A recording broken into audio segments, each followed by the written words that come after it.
Hello' everyone, কি খবৰ সকলোৰে? আশা কৰোঁ সকলোৰে ভাল।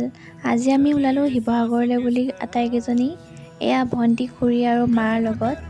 যিহেতু আজি শাওণ মাহৰ সোমবাৰ, সেয়েহে দৌলত চাকি দিওঁ বুলি আহিলোঁ। এয়া আমি বাছৰ পৰা নামি বেটেৰীত উঠি গ'লোঁ দৌললৈ বুলি। এতিয়া বেটেৰীৰ পৰা নামি অলপ দূৰ খোজ কাঢ়িলোঁ। এয়া দৌলৰ ভিতৰত সোমাই প্ৰথমে আমি চাকিগছ জ্বলাই ল'লোঁ। দৌলৰ তাত ইমানেই বতাহ দিছিল, সকলোৰে চাকি নুমাই গৈছিল। আমাৰ কেইখন যেন তেন জ্বলিছে আৰু দেই।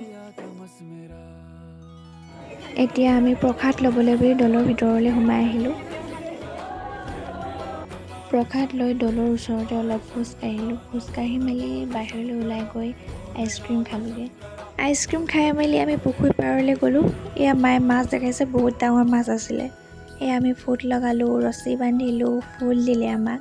তাৰপৰা ফুচকা খালোঁ, ফুচকা মেইন গাইজ। এতিয়া দৌলৰ ঘৰলৈ ক'ত গৈ জানো? ৰংঘৰ গৈ আছে গাইজ।